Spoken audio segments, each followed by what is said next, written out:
आज देखना है जेनेटिक डिसऑर्डर, अनुवांशिक विकार। इसको आसान भाषा में समझते हैं हम लोग। विकार, अनुवांशिक विकार क्या है? तो बोलेंगे, देखिए विकार का मतलब होता है एक ऐसी कमियां या कोई ऐसी गड़बड़ी जो हमारे शरीर में होता है, तो उससे विकार उत्पन्न होती है। जैसे कि गुणसूत्र में कमी हो गया, गुणसूत्र में वृद्धि हो गया, संख्या में वृद्धि हो जा रहा है, तब क्या उत्पन्न होती है? विकार। और गुणसूत्र में कमी ज्यादा होगा तो आपको पता है कि उसमें विकार उत्पन्न होगा। और यदि वही जेनेटिक हो जाए तब उसको क्या कर सकते हैं? अनुवांशिक विकार। मतलब कि पीढ़ी दर पीढ़ी यदि वही विकार आगे बढ़ने लगे तब उसको क्या कहते हैं? अनुवांशिक विकार। ठीक। अनुवांशिक विकार दो प्रकार का, अनुवांशिक विकार दो प्रकार का होता है। एक होता है मेंडेलियन विकार, एक होता है कौन सा विकार? मेंडेलियन विकार। और एक होता है गुणसूत्रीय विकार।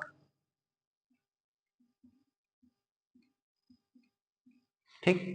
कौन कौन? एक अनुवांशिक विकार क्या प्रकार का? दो प्रकार का। एक कौन कौन? मेंडेलियन विकार और एक गुणसूत्रीय विकार। ठीक। मेंडेलियन विकार उसको कहते हैं जो मेंडेलियन प्रिंसिपल यानी कि मेंडेलियन सिद्धांत के आधार पर चलता है, उस विकार को मेंडेलियन विकार कहते हैं। इस विकार का क्या कंडीशन था, क्या रूल था?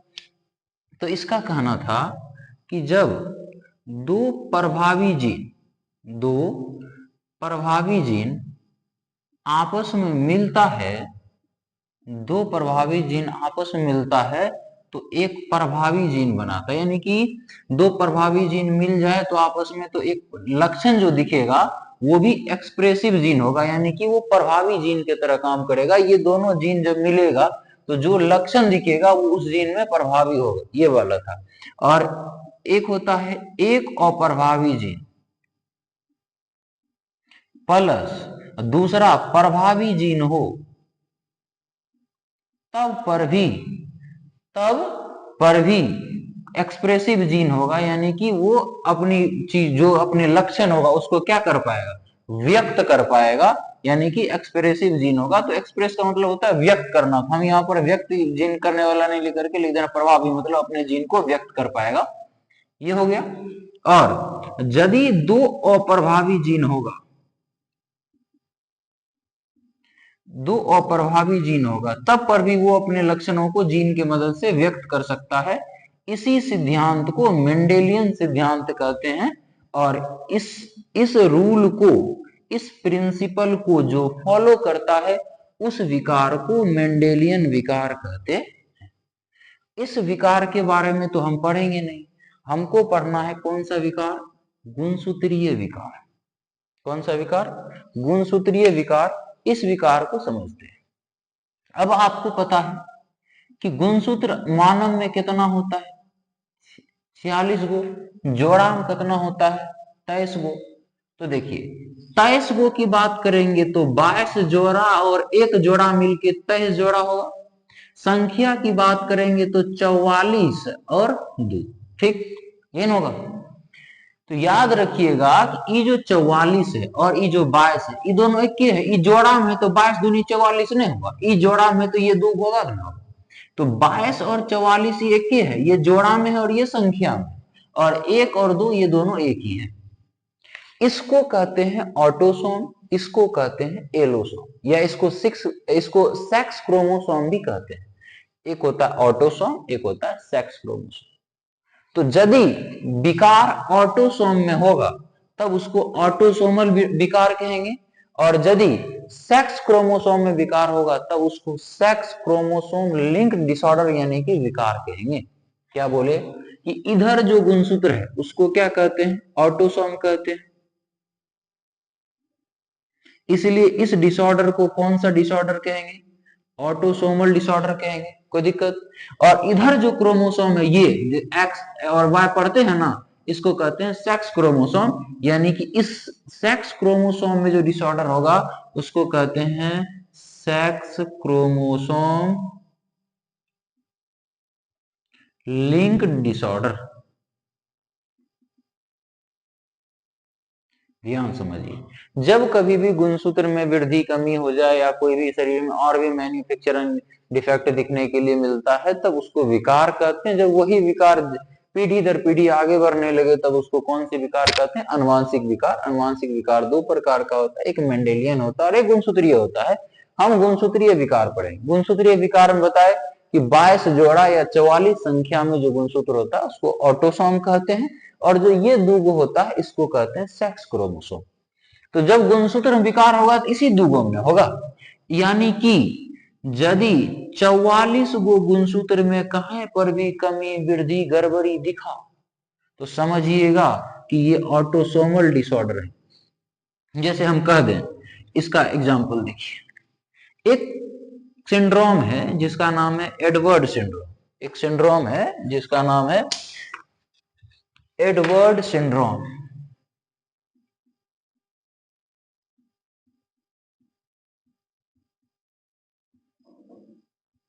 ये 18वें गुणसूत्र पर 18वें गुणसूत्र में एक गुणसूत्र के बढ़ने से होता है। देखिए टोटल कितना बोले थे इसमें? 44 गो पर होना चाहिए।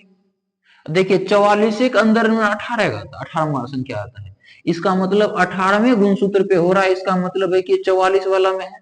इसका मतलब है कि एडवर्ड सिंड्रोम एक ऑटोसोमल डिसऑर्डर है। ये क्वेश्चन पूछता है तो आप तब इसको याद नहीं रख सकते हैं, आप रखिए याद कि एडवर्ड 18वें गुणसूत्र में बढ़ने के कारण होता है और 18वां गुणसूत्र 44 के अंदर है, यानी उसको ऑटोसोम कहेंगे, ऑटोसोमल डिसऑर्डर। उसी तरह से आप देखिए, एक होता है पटाऊ सिंड्रोम।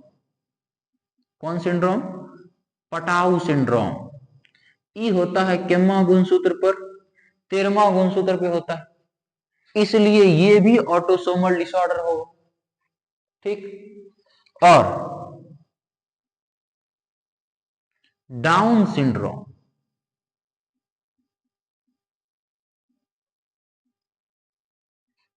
ये 21वें गुणसूत्र पर होता है। ये कितना गुणसूत्र पर? 21वां गुणसूत्र पर। इसका मतलब है कि ये तीनों का तीनों कैसा डिसऑर्डर है? Autosomal disorder. कोई दिक्कत?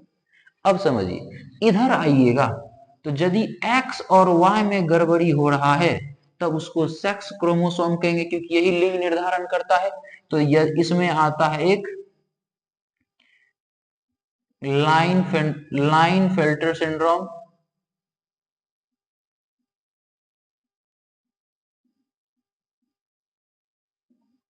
एक आता है टर्नर सिंड्रोम,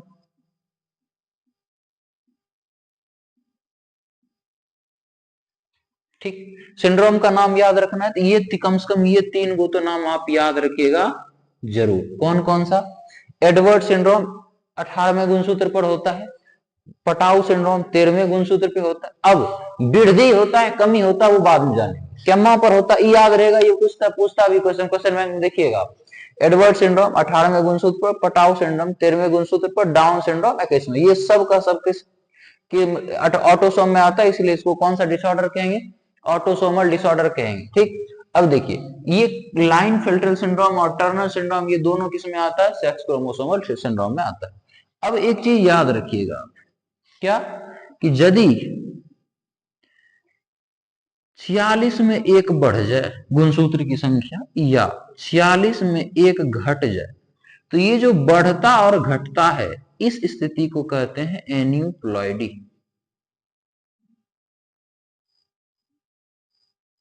क्या कहते हैं? एन्यूप्लॉइडी। गुणसूत्र की संख्या बढ़े या घटे इसको क्या कहते हैं? एन्यूप्लॉइडी। और एक चीज ध्यान रखिएगा, गुणसूत्र जो होता है वो 23 होता है, 23 दूनी 46 होता है। तो यानी कि इसको हम 2n कह सकते हैं ना। 2n मतलब कि n का मतलब यदि हम 23 कर दें तो 23 दूनी 46 होगा ना, तो 46 को हम 2n कह सकते हैं। यदि गुणसूत्र में 2n मतलब क्या? 46, क्योंकि n का मान 23 रखेंगे तो 23 दूनी 46 होगा ना होगा। तो यदि 2n मतलब 46 है और एक लिखे हैं तो 46 में एगो गुणसूत्र बढ़ेगा, और यदि 2n+1 करते हैं तो एक गुणसूत्र बढ़ेगा। ठीक। जब गुणसूत्र बढ़ता है तो इसको कहते हैं ट्राइसोमी। इसको क्या कहते हैं? ट्राइसोमी। और घटता है तब इसको कहते हैं मोनोसोमी। तो बताइए, यदि किसी में 45 गो गुणसूत्र है तो कौन सी होगा? मोनोसोमी होगा कि ट्राइसोमी होगा? 2n मतलब 46, एक घट गया 45 तो मोनोसोमी होगा। और यदि वही 47 होगा, 48 गुणसूत्र हो गया, तब उसको क्या कहेंगे बताइए? तब वो होगा ट्राइसोमी। ये बात याद रखिएगा। और ये तीनों का तीनों जो है ये ट्राइसोमी होता है। तीनों का तीनों क्या होता है? ट्राइसोमी। फिर से हम एक बार बताते हैं। अनुवांशिक विकार दो गो है, इसमें से हमको कौन सा विकार पढ़ना है? गुणसूत्रीय विकार, जिसमें 44 प्लस 2 46 को गुणसूत्र मानव में होता है।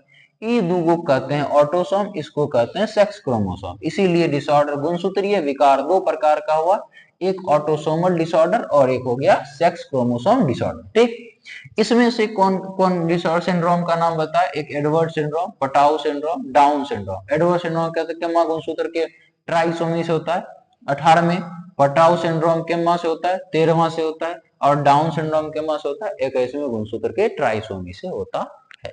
ट्राइसोमी होगा तो एक गुणसूत्र बढ़ेगा।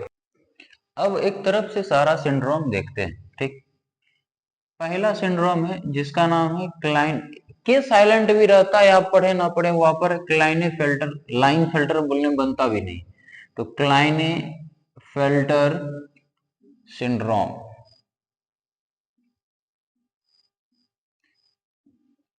क्लाइनेफेल्टर सिंड्रोम याद रखिएगा। ये जो है, ये सिंड्रोम जो है, ये ऑटोसोमल नहीं है, ये है सेक्स क्रोमोसोम लिंक्ड सिंड्रोम, यानी कि ये एलोसोम से होता है, ऑटोसोम से नहीं होता।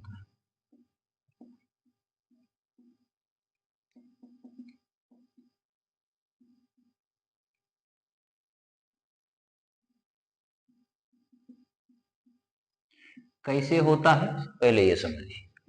आप जानते हैं कि एक्स एक्स लड़की होता है, एक्स वाई लड़का होता है। इसके गैमिट को अलग करिएगा तो एगो एक्स इन्ने एगो एक्स इन्ने दीजिएगा, इसमें करिएगा तो एगो एक्स यहाँ एगो वाई यहाँ। इसको यदि इससे क्रॉस कराइएगा तो एक्स एक्स, इसको इससे कराइएगा तो एक्स वाई, इसको इससे कराइएगा तो एक्स एक्स, इसको इससे कराइएगा तो एक्स वाई होगा। तो देखिए 50% लड़की 50% लड़का होता। ठीक, यानी कि इस तरह से क्रॉस करने से 50% लड़की होने की संभावना है और 50% लड़का होने का संभावना। अब होता क्या है समझिए, यहां पर एक्स एक्स है, ठीक, इसको कर देते हैं अलग, एक यहां होना चाहिए और यहां पर होगा एक्स वाई, इसको भी क्या कर दीजिए अलग। ठीक, यदि मादा का विवाह 25-30 साल के बाद होगा, अब 40 साल में ब्याह कराइएगा महिला का, तब उसमें क्या होता है कि ये जो गुणसूत्र है ये इस गुणसूत्र के साथ चलिए, और इसके पास में क्या बचा? तो कुछ नहीं, यानी कि हम खाली है तो ओ मान लेते हैं। गैमिट बनता है, युग्मक बनता है, तो उसमें एक गुण एक्स होना चाहिए, एगो एक्स अलग ना होना चाहिए।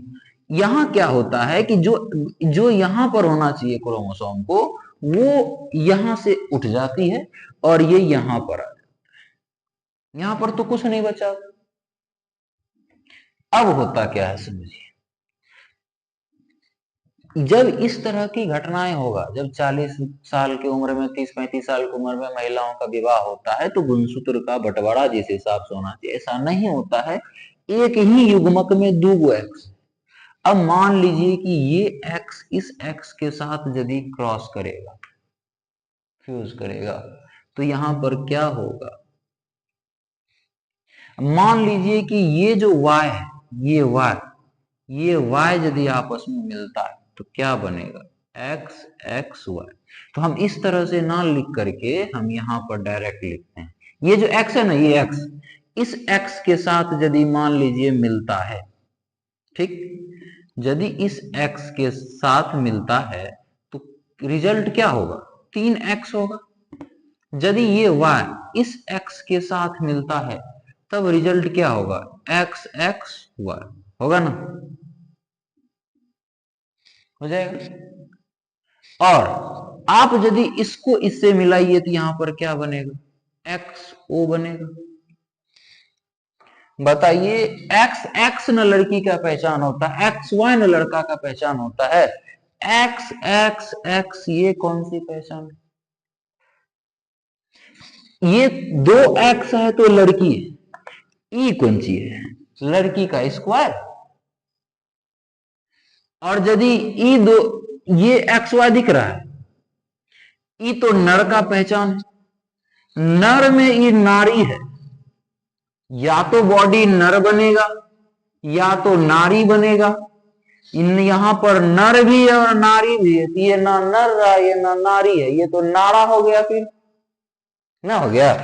तो इस तरह की गड़बड़ी यदि हो रहा है तब उत्पन्न होता है क्लाइनेफेल्टर सिंड्रोम। और आपको पता है, कैसे बताइए, ये एक से लेकर 44 तक में गड़बड़ी हो रहा है कि ये जो दो गो था उसमें गड़बड़ी हो रहा है, दो गो, इसीलिए यहां पर कौन सिंड्रोम लिखे हैं? Sex chromosome linked disorder.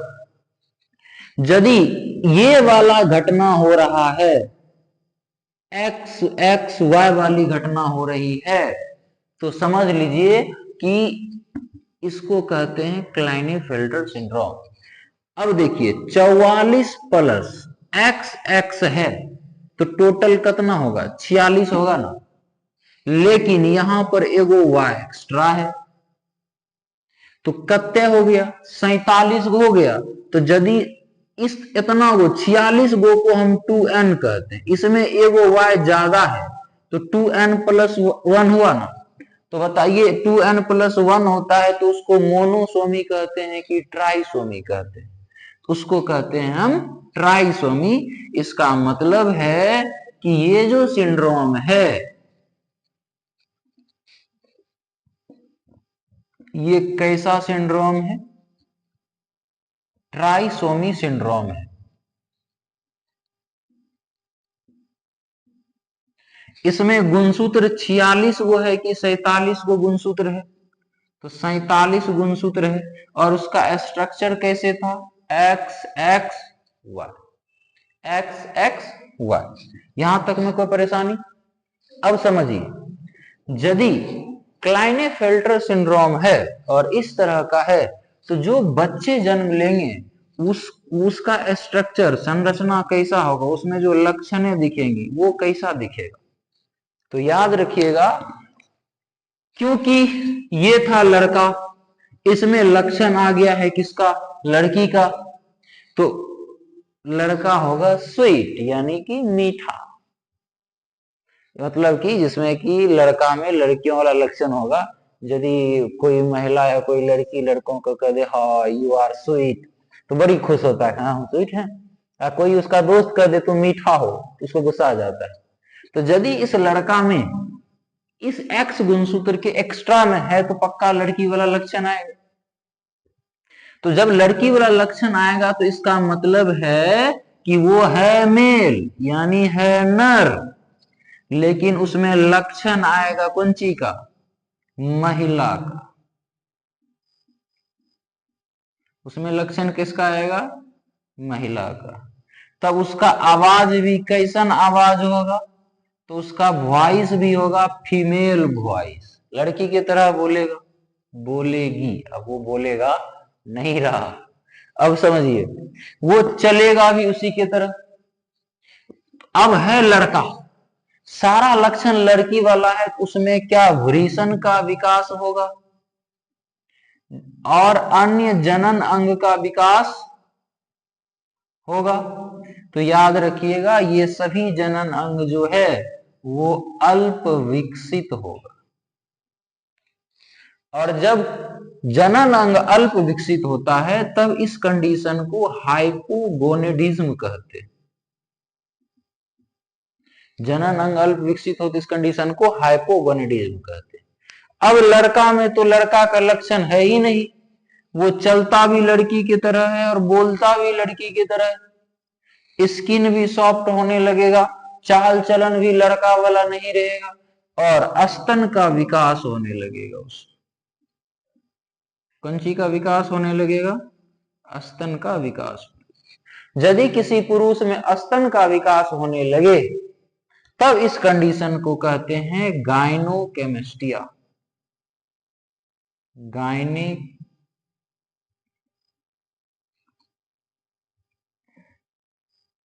Hindi में लिख देते हैं, गायनोकेमेस्टिया। गायनो का मतलब होता है लड़की, महिला। एक घटना भी हुआ था हम लोग के साथ, गायनो का मतलब महिला होता है, ये हम लोग को पता था। और जिसमें हम लोग इंटर में थे, तो हम लोगों के साथ एक लड़का था जिसमें कि इस तरह का ही लक्षण दिखता था। मतलब ऐसा नहीं कि उसमें ये सिंड्रोम था, वो उसके अंदर एक बिहेवियर सा था कि वो बोलता भी था लड़की की तरह, चलता भी था लड़की की तरह, और हम सब के ग्रुप में रहता। कभी कभी चलते समय कंधा पर हाथ धरना है तो हम लोगों का रहता है कंधा पर हाथ धरे, उसका अलगे रहता था। तो मजाक मजाक में किसी दिन हम लोग को पढ़ाया गया तो हम लोग बोल दिए उसको कि तुम ना गायनो वाला लक्षण है। फर्स्ट बार गायनो नाम सुना, वाह थैंक यू, अच्छा नाम दिया है गायनो। और जब आगे गया तो एक, वो जब डॉक्टरी वगैरह में पढ़ाई करने लगा तो उसको एक ब्रांच मिला, गायनोकोलॉजी। तो वहां गया तब जाके जाना कि गायनो का मतलब महिला होता है, गायनोकोलॉजी में स्त्री रोग के बारे में पढ़ते हैं। और उसके बाद गायनो कहते थे, छिटक जाता था। तो ये चीज है क्लाइनेफेल्टर सिंड्रोम के बारे में आपको जानना था। इसको समझने में कोई दिक्कत? अब देखिए, इसी को पढ़ा रहे थे, एक एक्स एक्स वाई वाला था और एक कंडीशन कैसा था, एक्स ओ वाला कंडीशन। इसमें देखिए ये तो कुछ है ही नहीं, 44 प्लस एक्स ओ है, ओ का कोई वैल्यू कुछ नहीं है, इसलिए हम ओ लिखे। तो देखिए बचता कितने है, 45 को बचता है ना। तो बताइए ये मोनोसोमी होगा कि ट्राइसोमी होगा? मोनोसोमी होगा। तो यदि एक्स एक्स वाई है तो क्लाइनेफेल्टर सिंड्रोम एक्स ओ है, तब उसको टर्नर सिंड्रोम कहते हैं। तब उसको कौन सिंड्रोम कहते हैं? Turner syndrome. टर्नर सिंड्रोम में एक गुणसूत्र कम होता है, 47 नहीं होगा, 45 होगा इसमें। ठीक, अब आगे देखते हैं टर्नर सिंड्रोम के बारे में। आप कहिएगा सर जी एक्स एक्स वाई बता दिए, एक्स ओ बता दिए, ई कहां गया? इसको क्या कहें? इसको कहते हैं सुपर फीमेल। अब देखते हैं टर्नर सिंड्रोम।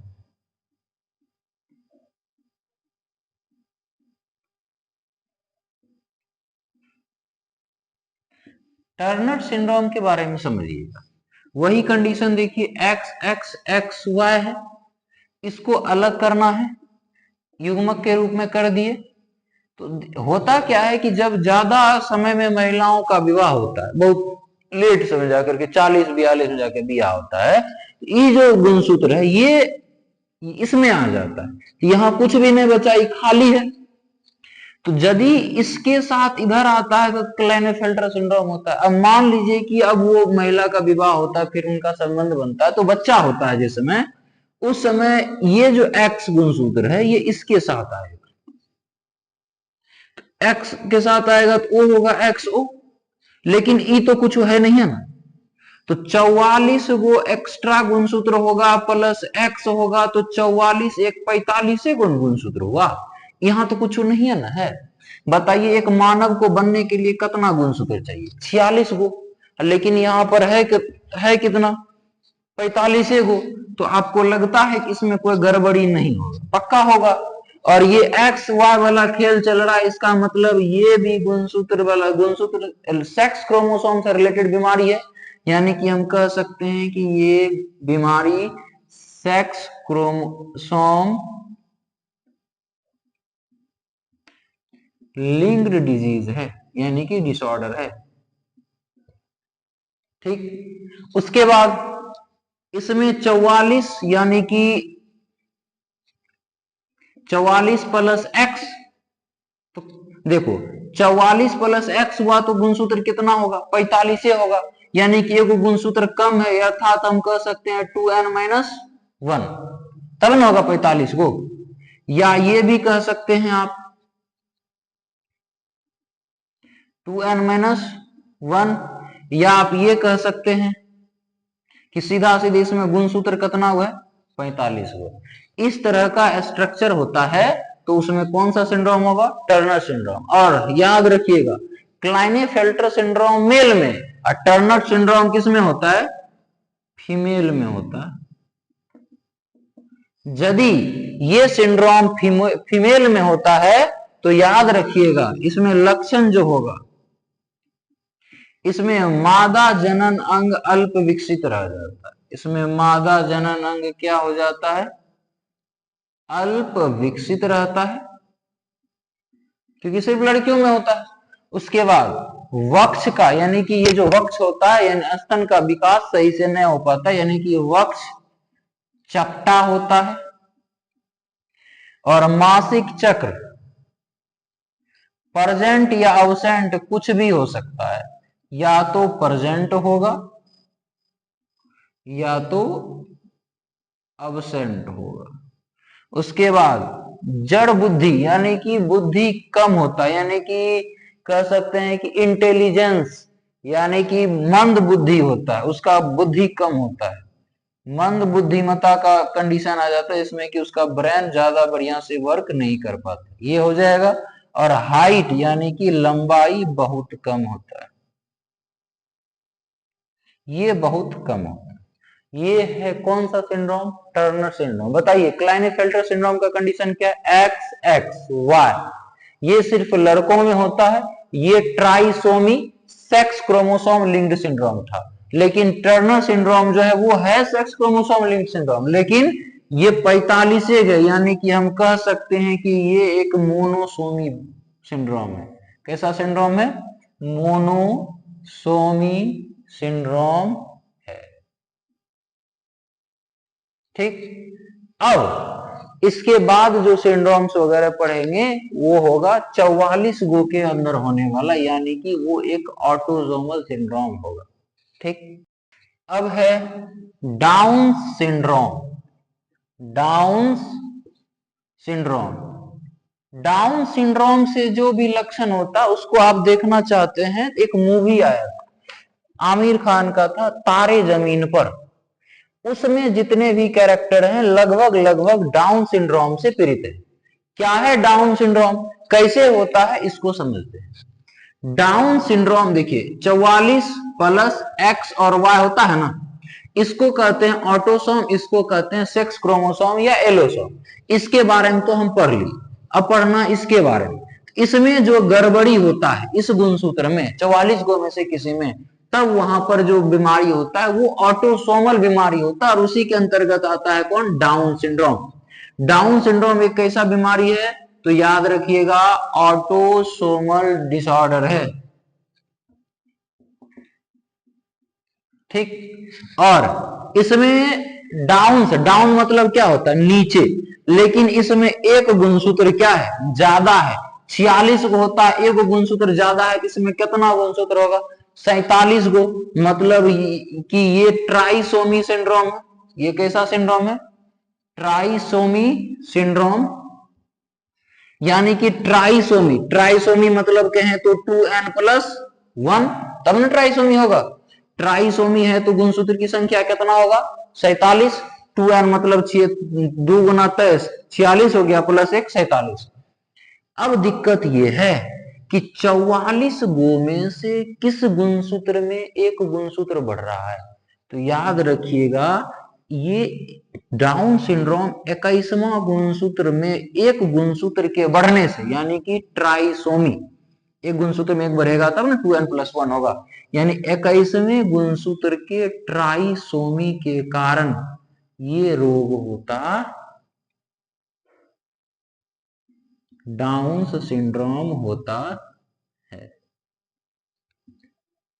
इस सिंड्रोम में बुद्धि यानी कि इंटेलिजेंस लेवल जो होता है ये बहुत लो होता है, बुद्धिमत्ता बहुत कम होता है, लेकिन होता है। और इस सिंड्रोम को मंगोलियन या मंगोलिज्म सिंड्रोम भी कहा जाता है, क्योंकि इसका जो इसके सिंड्रोम से पीड़ित बच्चे जो होते हैं वो मंगोल से ज्यादा मैच भी करता है। ठीक, और ये डाउन्स नामक वैज्ञानिक ने खोजा था, इसलिए डाउन सिंड्रोम। इसमें आप यदि उस मूवी में भी देखिएगा तो डायरेक्ट लक्षण समझ में आ गए। इस सिंड्रोम में कौन सा लक्षण है? इस सिंड्रोम का लक्षण क्या है? इसमें बच्चे का माथा चौड़ा दिखेगा, माथा चौड़ा होगा, गर्दन नेक जो होता है ये बहुत छोटा होता है, धसा होता है, गर्दन छोटा होता है, मंद बुद्धि होता है। हथेली का, ये जो हथेली है इसका संरचना ये बड़ी अजीब सा होता है। हाइट यानी कि लंबाई ये भी कम होता है, और इसके बचने की संभावना बहुत कम होता है। और जो भी डाउन सिंड्रोम से पीड़ित सर्वाइवल है, मतलब कि जो पीड़ित था लेकिन बच गया, वो मरा नहीं, वो लंबे समय के बाद मरेगा, पूरा लाइफ तो नहीं जी पाता है, लेकिन जो बच गया वो 10-15 साल का हो गया, उसका जीवन बहुत कठिन होता है। हम लोग की तरह नॉर्मल लाइफ नहीं जी सकता है। वो बाहर निकलता है तो हम लोग को जो देखता है उसको अजीब लगता है, और हम लोग भी उसके साथ भेदभाव करते हैं। तो ऐसे व्यक्तियों को भी जीना है यदि वो बच गए, क्योंकि सर्वाइवल तो बहुत कम होता है, और जो बच गया उसके साथ हम भेदभाव करते हैं। तो जहां पर अभी हम हैं आसपास में एक ऐसा होटल है जहां पर 70% स्टाफ जो है वो डाउन सिंड्रोम से जो पीड़ित है उसको रखा है। वो ज्यादातर तो नहीं समझता, ज्यादा नहीं पता होता उसको, लेकिन उसको जितना बार बार कहा जाए समझाया जाए तो वो कर लेते हैं। और ये अच्छी चीज है कि ऐसे व्यक्तियों को हमारे समाज में जीने का मौका मिलता है, जिससे वो भी यदि सर्वाइवल है यानी बच गया है, वो भी इस प्रकृति का बढ़िया से मजा ले सकता है। ये जरूरी भी है, होना भी चाहिए। तो इसी पर एक मूवी भी बना है जिसका नाम था तारे जमीन पर। ये मूवी अभी तो फिलहाल में बेस्ट लगा था, क्योंकि एक डिसेबल व्यक्ति के ऊपर बनाया गया था, और वो सब रियल बंदे हैं, यानी कि जितना भी उसमें कैरेक्टर वो रियल है, वो सब सर्वाइवल है, और वो कुछ अच्छा कर रहे हैं अभी, ऐसा वाला है। तो ये मेन सिंड्रोम था जिसके बारे में हमको पढ़ना था। लेकिन इधर कुछ और सिंड्रोम है जिसको हम कहते हैं एडवर्ड सिंड्रोम, एक होता है पटाऊ सिंड्रोम, एक होता है क्राई डू चैट सिंड्रोम। इस सिंड्रोम के बारे में क्या आपको याद रखना है, बस इतना याद रखिएगा। एडवर्ड सिंड्रोम जो है वो 18वें गुणसूत्र के ट्राइसोमी के कारण होता है, यानी कि इसमें भी गुणसूत्र बढ़ेगा तो पक्का कितना पूरेगा, 47, और ये 13वें गुणसूत्र के ट्राइसोमी के कारण होता है, यानी इसमें भी गुणसूत्र एक बढ़ेगा तो 47 होगा। क्राई डू चैट सिंड्रोम जो होता है इसमें पांचवा गुणसूत्र के, क्या गुणसूत्र के, पांचवा गुणसूत्र के एक भुजा, एक छोटी भुजा जो होता है उसका विलोपन होता है, यानी कि वो गायब हो जाता है। इसमें तो गुणसूत्र है लेकिन उसका एक भुजा टूटा है, तो इस ये कैसा होगा, इसमें क्या 45 होगा 47 होगा, तो याद रखिएगा ये तो इतने रहता है, लेकिन ये भी मोनोसोमी के अंतर्गत आता है। ठीक, ये था हमारे सिंड्रोम डिसऑर्डर। उम्मीद है कि आप भी समझे होंगे, यदि समझे होंगे तो अच्छी बात, नहीं समझे होंगे तो बताइएगा, कोशिश करेंगे अगली बार अच्छी से समझाने का। और जितनी भी बातें बताएं उसको समराइज कर देते हैं, आपको आसान हो समझने में। डिसऑर्डर का मतलब होता है किसी भी प्रकार का गड़बड़ी, यानी कि जैसे गुणसूत्र में कमी हो जाए, वृद्धि हो जाए, या मानव के जो बच्चे के भी जीव बनते हैं उसमें जो कमी हो जाते हैं, उसके कारण जो लक्षण उत्पन्न होते हैं उसको डिसऑर्डर कहते हैं। और यदि वो डिसऑर्डर वाले बच्चे बड़ा होता है, वो जन्म देते हैं अपने बच्चे को, तो उस बच्चे में भी डिसऑर्डर दिखता है, तब ऐसे डिसऑर्डर को जेनेटिक डिसऑर्डर यानी अनुवांशिक विकार कहते हैं। अनुवांशिक विकार दो होता है, एक होता है मेंडेलियन डिसऑर्डर, एक होता है क्रोमोसोमल डिसऑर्डर यानी गुणसूत्रीय डिसऑर्डर। मेंडेलियन डिसऑर्डर वो है जो मेंडेलियन प्रिंसिपल के आधार पर चलता है, और अधिकांशतः जो जीन डिसऑर्डर होता है, जो जीन में गड़बड़ी होता है, उसका सुधार संभव है। लेकिन जो गुणसूत्रीय डिसऑर्डर है उसका अभी तक पॉसिबल नहीं, और हमको नहीं लगता है कि ये पॉसिबल हो सकता है। यदि हो जाए तो अच्छी बात है। गुणसूत्रीय विकार में भी दो होता है, क्योंकि गुणसूत्र हमारे पास एक ऑटोसोम और एक एलोसोम जिसको सेक्स क्रोमोसोम कहते हैं। यदि एक्स एक्स वाई वाला हो गया कंडीशन, 47 को हो गया, तो उसको क्लाइनेफेल्टर सिंड्रोम कहेंगे। यदि एक्स ओ यानी कि 45 को गुणसूत्र है और सिर्फ एक एक्स है, तो ये महिला में होगा और इसको टर्नर सिंड्रोम कहेंगे। और यदि 21वें गुणसूत्र के ट्राइसोमी पर होगा तब उसको डाउन सिंड्रोम कहेंगे। और यदि 18वें पर होगा तो एडवर्ड होगा, ए से 18, ए से एडवर्ड हो जाएगा। पटाऊ सिंड्रोम है तो 13वां पर होगा, और क्राइडू चैट सिंड्रोम है तो 5वीं गुणसूत्र के भुजा टूटने से होगा। और क्राई क्राई मतलब रोना, यानी कि क्राइडू चैट सिंड्रोम जो होता है इसमें जब ये सिंड्रोम होता है तो बच्चे बिल्ली की तरह रोते हैं, मिमी आता है, म्याऊं म्याऊं करके रोएगा। धन्यवाद, आगे देख